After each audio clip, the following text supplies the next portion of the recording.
Then, actually, some people, they call me Black Chinese because of my mindset. Where I can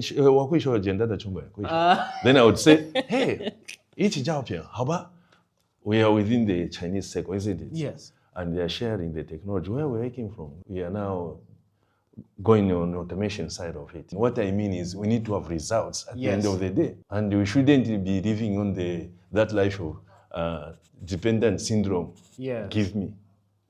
That's a bad attitude. Yeah.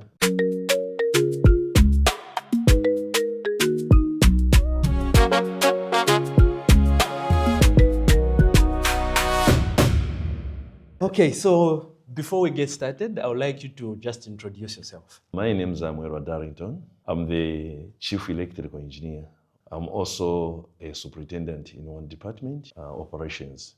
So basically, I've got a huge responsibility. Indeed. Then under operations, in charge of the pump chamber, hoisting, ventilation, and you know how important the ventilations are. Yes, ventilation is highly critical. So I'm having two huge responsibilities at this mine, and I appreciate the management for giving me such a huge responsibility. It has made me to be a man. Indeed. Yes. We are saving the company and saving the people. I think it's the same thing that can be attributed to why you were recognized among the best performers. Part of the recognition to say these are the people that should visit China is on your particular personal, brilliance within your department. As someone who's working within the electrical department, maybe what is one thing that you noticed, right, upon just reaching China, that you noticed to say, this has been something that has advanced compared to what we are having back in Zambia? There are a lot, but basically I will just talk about the infrastructure. Yes. I've visited China before. I went to China, actually I did my studies in China. You did your studies in China? I went to China from 2006 up to 2011. That's when I graduated in July. Okay. So when we had those Olympic Games in 2008, when they built the business and the last of the stadiums, we watched those games. So your experience in China? Yes, when they were doing the bullet trains, I was there. Okay. But apart from the bullet trains, these other infrastructures, they were constructing a lot of, good buildings, schools, universities. I watched those things. Now, this time around when I went there, for example, the Britain, they were running up to about 200 and something speed. Okay. But they've advanced this time around. Okay. They're able to move at about 350 kilometers per hour. 350 kilometers per hour? Yes. So those are high-speed trains. And I noticed some things that have changed. They are now using cashless. Of course, money is there. Yes. But they have gone cashless. Wherever you are, they will use Alipay, WeChat, wherever you are. So it was so hard on my part to move with the dollar. Yes. They will just say, we don't accept the cash. Yes. We accept the card or use the Alipay. Okay. So they have advanced. I think it's something good that they're doing. As Zambians, we need to emulate what the Chinese are doing. And there, I guarantee you safety. Because when you move with a lot of cash, you're definitely going to, it's high risk of being attacked by the thieves. But if you have the cashless, I think anybody who can take your card and whatever, it can easily be tracked and put behind the bars. I think that's the type of technology that we should be looking forward to as well. And again, I saw this time around they were using a lot of electrical vehicles. Electrical vehicles? A lot. Okay. And they're very comfortable. Very comfortable indeed. And I noticed one thing. Before, Beijing used to be, the environment used to be dead before. Yes. But this time around, it's clean. I'm sure it's because of the same electrical vehicles that they're using. Green. Okay, so yes. The change between the petroleum cars going to the electrical vehicles is also a part of the environmental cleaning that they are trying to do. Yes, of course, and we have seen the positive change, and I've seen it personally. It's now, I don't know, because I didn't have the machinery to tell exactly how they've managed or where they've reached. Yes. But with the naked eyes, we're able to see that Beijing is now okay. We are able to see the crowds this time around. It's really something that we Zambians, we need to learn. Would you say that the time that you learned in China, right, you did adopt some work ethic that has propelled even your professional capacity up to now? Definitely. You know, Chinese people are hardworking and they are positive in whatever they are doing. Yes, they are. They are not like when they are given a task, they will just say, without even trying, say, I cannot do this. Personally, I learned from there. Then, actually, some people, they call me Black Chinese. It's not about that. Because of my mindset. Your mentality. Because when you are given a task, try, study it. Yes. And find better ways of doing it. If you can't do it, you can ask, rather than just say, we can do it without even trying. From offer, just say, this one is hard. We need to have the mindset of trying whatever you're given, as long as it's safe. Assess the risk. Indeed. Yes, that's the way we should be as Zambians. Okay. How have you equally managed to inculcate that within the other employees that are working under you here? Because you're serving as superintendent. Yeah, actually, me, I'm like a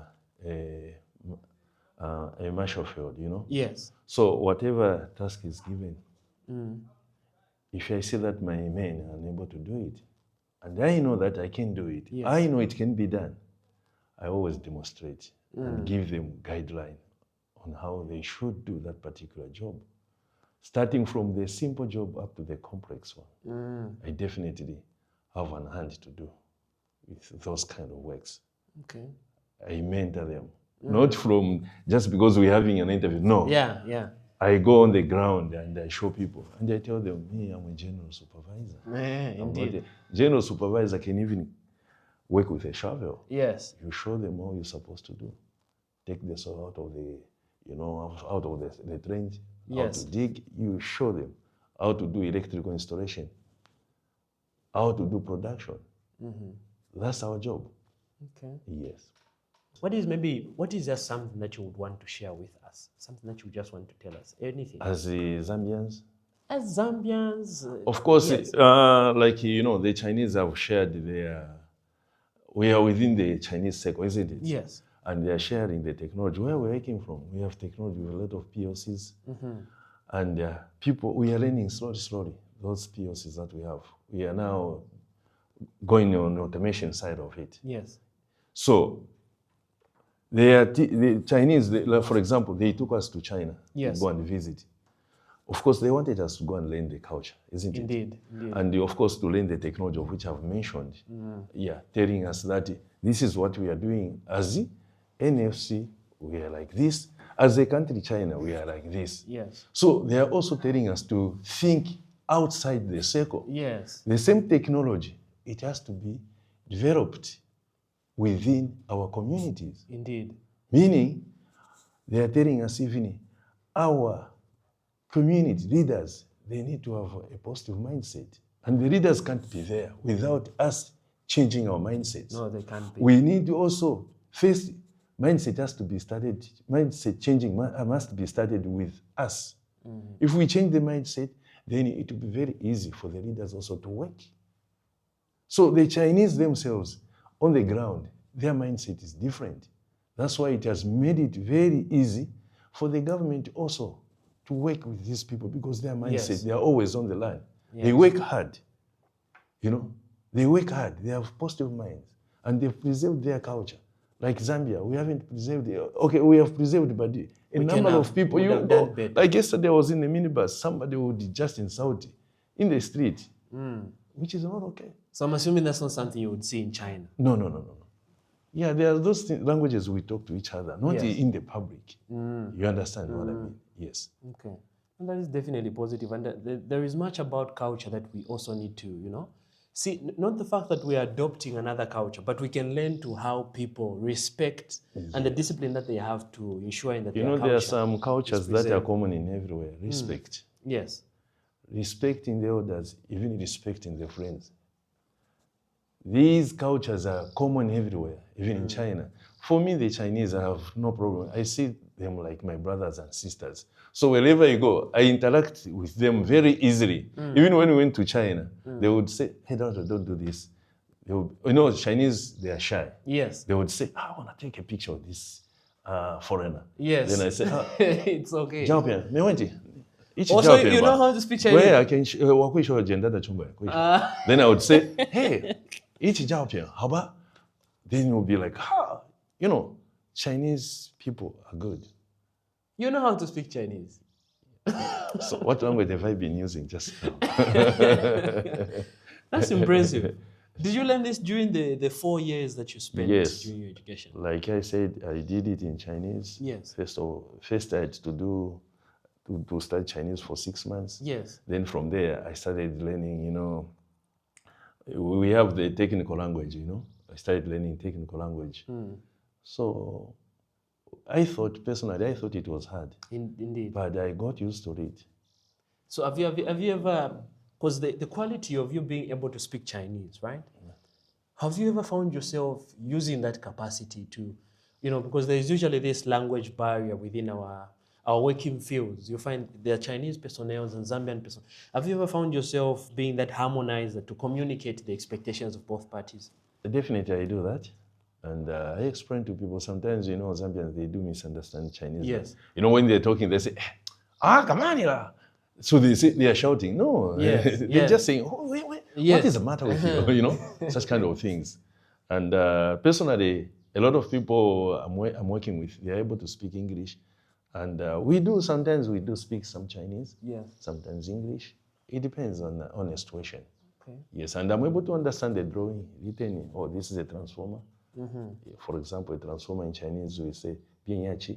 I'll be able to understand. They're talking about the cables. I'll be able to understand all those things. Yes, and I think it makes you an efficient employee because the commitment, the responsibility. Not about that. I'm just hardworking. Yeah, definitely hardworking. Yeah, and of course, everywhere you go, in a system has got its own system, and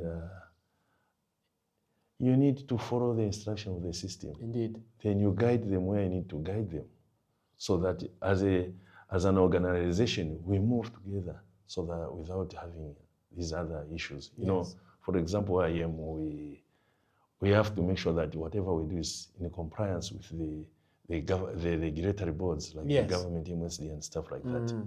So where they don't understand, we advise so that we start moving at the same pace as an organization. Okay. Yes. Okay. It's been a lovely conversation that we've had. Definitely. I'm sure you still have more to share. We can afford like I said earlier on, there are a lot of things that we need to share. Yes. Actually, Chinese are more organized than us. Us, we like spending time using big words in English without getting the fruits at the end of the day. Because the fruits at the end of the day are the most important things. Let's get the nutrition, not just talking. We need to eat food, get the nutrition. What I mean is we need to have results at the end of the day. And we shouldn't be living on that life of dependent syndrome. Yeah. Give me. That's a bad attitude, bad culture that we have developed as Zambians. Yes. And that, I would preach that kind of culture to come to an end. Indeed. It's really bad. We need to ask for work, then get the fruits at the end of the day. And I think I know we can't be the same, but we need to have that mindset of wanting to work, then get money at the end of the day. Yes, and we appreciate it. We encourage that you should share more of this. Right, let us see how we can tell the story of your experience. Personally, I do share from the scratch. You know, I started working as a casual worker. This is what I explain to people. And I tell them, these people, you know, most of the people, they say, sky is the limit. Yeah, I refuse. That's old English. I say, God is the limit. Indeed. You know, I started working as a casual worker. Nobody. Digging. Okay. But by then I was doing part-time studies. Yes. After knocking off, I would go and do some studies at CBU. Yes. I was doing a technician. After I'd completed, I was engaged as an artisan electrician. I worked nobody. I used to work in Central Workshop. Yes. From there, I went underground. 700 actually were the people who were doing the repairs of the locomotives. From there, I was taken to crusher. I used to auxiliary work from the pump chambers, the ventilations. Then from there, I decided to quit the job. I resigned, then I went to school, 2006 to China. When I came back, I joined the Rwansha mine. Of course, they called me to become a lecturer, but I didn't want to. I was like, me, I just want to be in the mines. Indeed. I worked for Rwansha mine from 2011 up to 2017. Then I decided to quit and started doing my own things. Whilst I was there, I met some Chinese friends. Then they talked to me. Then they were like, we don't have any person to be helping us. They were constructing a dam, Kaflafta Dam. Yes, yes. So I worked for them there I was a general. General. Yes, I could say I was a general. I could do the interview for electrical personnel welders, do the work permits and stuff like that. Then I started working from Lusaka office. Then from there I was like, I think I'm used to working in the mines. In the mine. People, I have to go back in the mines. Yes. Then I applied. I came back here to NFC. Okay. When I came here, the head, Darlington is going to NFC. Then they told me, hey, Darlington, come back. Then I said, no, I also want to learn some technology. Of course, I did electrical and automation. Yes. Then I didn't do much of automation from Rwansha mine. Yes. Then I wanted more here. So I joined the operations and I saw what I learned at school was here. Yes. Then I was like, this is what I want. This is what you want. And I think you've really even developed yourself so much. Yes, this is what I want. You know? That's a very good experience. And it's of course, I joined as an electrical engineer from there because, they saw that our man is doing his level best. Yes. And they decided to offer to promote me to where I am now. Yes. Yeah. Okay. And I really appreciate it. No, I hope your colleagues within the working department are seeing what type of an individual you are and they're learning one or two things, Definitely. So that they can equally... We are sharing the information. And I tell them, life is continuous education, continuous learning, Learning doesn't stop. You will have to continue learning each and every day as human being, not until you die. Oh, yes, that's very true. Yes. That's very true. And I've also even just learned so much from you right now. Thank you. But I think in the interest of time, I think these insights have been very useful. And I think we need to know how we can also communicate them to the rest of the team. We would encourage that you put some, peace within our mind focus, so that even that can also be shared to, us further, like something we can go through every time. But sir, we thank you very much for your time. Thank you so much. And lastly, I would love to thank management for the opportunity that they gave I personally and the entire team to go and visit China for me for the second time. For the second time. Yeah, of course I've been there, but it was a wonderful thing. To visit. It made me very happy and my family. Yes. Okay, sir. Yeah. Thank you very much. Thank sir. you so much. Okay.